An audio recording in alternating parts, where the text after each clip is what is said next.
Selamat datang di channel Rumah Cerita. Kisah pemuda kaya yang sederhana, episode 09. Pada episode 08 yang lalu diceritakan, Andi menyatakan mengundurkan diri dari tempatnya bekerja. Kemudian Andi berpamitan kepada rekan-rekannya.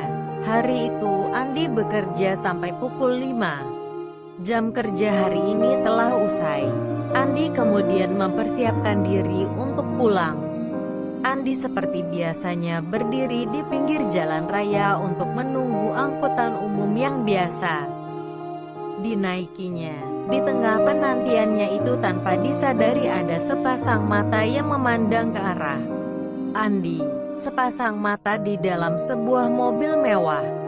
Dia adalah Nancy, wanita manajer umum di perusahaan tersebut. Seorang wanita yang menaruh hati pada Andi. Nancy rupanya tahu bahwa Andi sedang menanti angkutan umum yang biasa ditumpanginya. Tanpa berpikir panjang, Nancy memajukan mobilnya untuk menghampiri Andi. Andi yang telah tahu itu adalah mobil Nancy, dia diam saja. Namun di dalam hatinya Andi berkata, "Ada apa ini Nancy?" Andi ini gak tahu apa pura-pura ya. Mobil berwarna hitam itu kemudian berhenti tak jauh dari Andi berdiri. Seorang wanita cantik keluar dari dalam mobil tersebut. Seorang wanita yang begitu cantik dan anggun.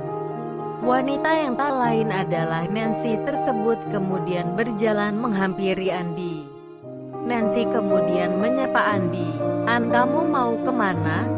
kata Nancy dengan pelannya. Ih, Nancy masa gak tahu sih, ya tentu mau pulang lah.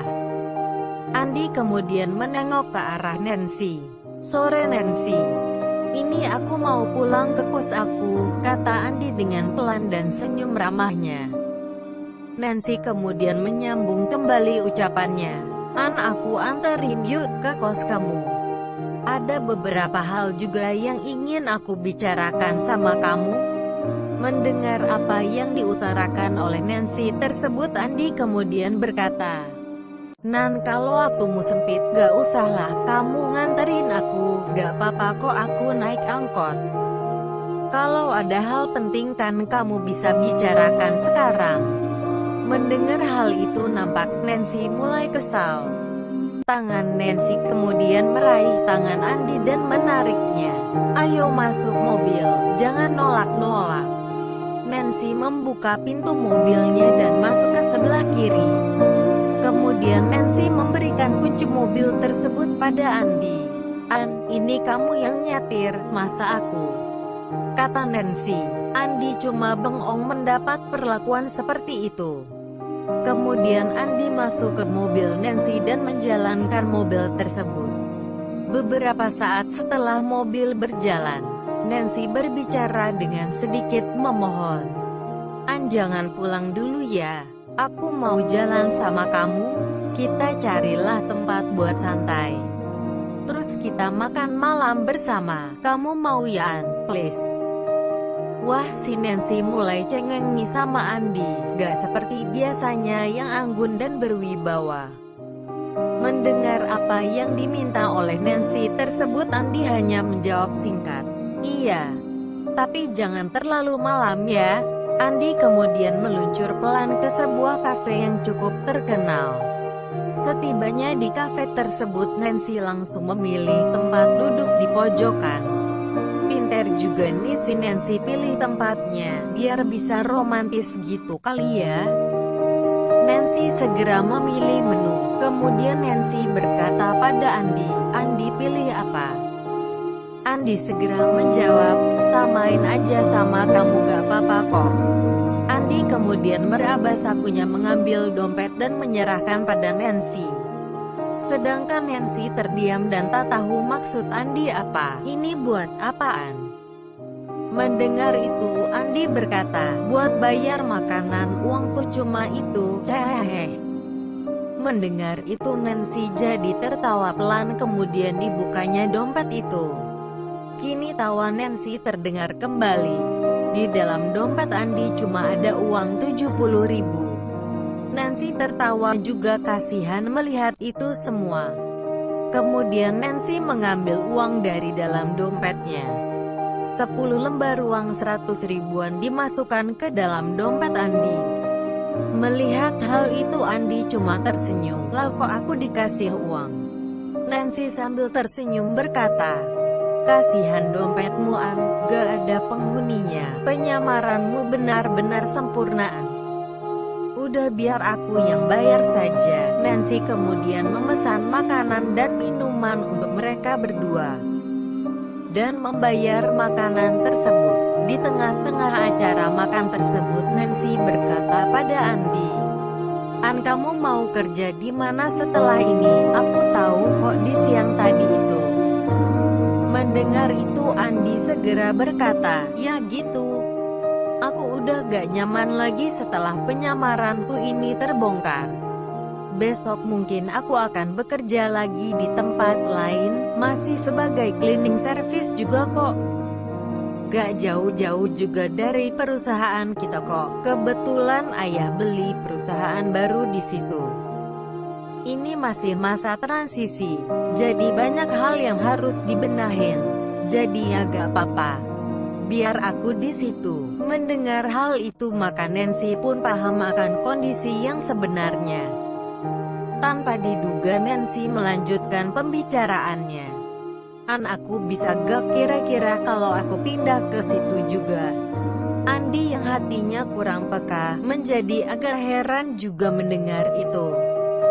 Padahal kan aslinya Nancy pingin dekat Andi terus. Sambil menatap Nancy Andi berkata, "Ada apa Nan?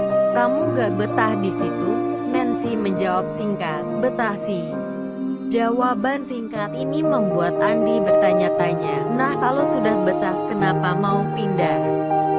Di luar dugaan Andi, Nancy menjawab, "Soalnya kalau pagi gak ada kamu yang buatin aku teh manis." Kini Andi mulai paham.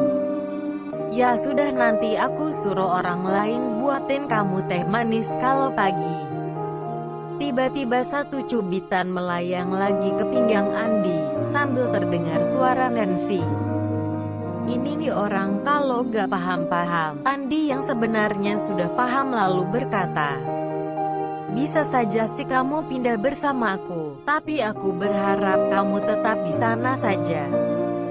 Kamu adalah orang yang paling aku percaya. Aku gak mau orang terpercayaku pindah ke tempat lain. Tapi untuk proses transisi perusahaan tentu aku akan melibatkan kamu.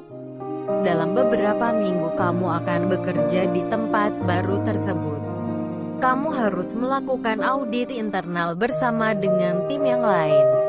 Mendengar itu hati Nancy begitu berbunga-bunga.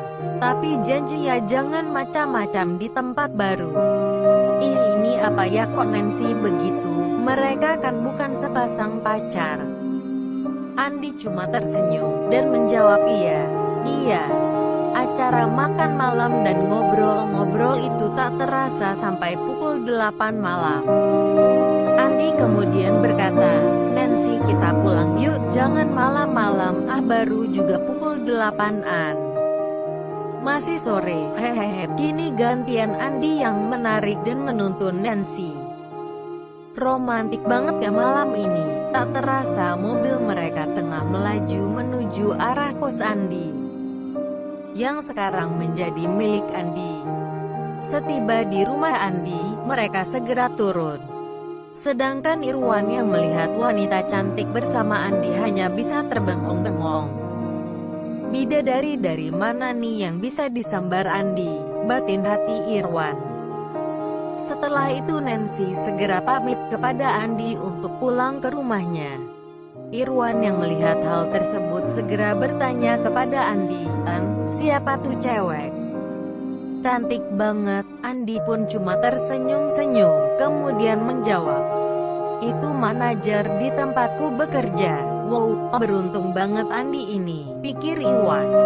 Tiba-tiba Andi berkata, "Wan, besok kamu aku anterin melamar kerja dan interview. Sekalian aku juga melamar kerja di sana." Mendengar itu Irwan segera berkata, "Baik An, aku persiapkan semuanya deh." Malam itu kembali Andi menelepon Pak Henry. Orang yang ditelepon tempo hari, orang yang akan mengatur Andi masuk ke perusahaan tersebut. Andi juga menambahkan ada satu teman yang akan masuk dan supaya diatur di bagian keuangan. Mendengar hal itu Pak Henry hanya mengiyakan, dan memberitahukan bahwa besok pukul 9 pagi, Andi harus bertemu Bu Siska. Beliau adalah HRD yang akan menginterview Andi. Itulah kisah pemuda kaya yang sederhana. Episode 09. Lalu bagaimana cerita selanjutnya? Ikuti terus cerita ini dan subscribe biar gak ketinggalan cerita ini. Terima kasih.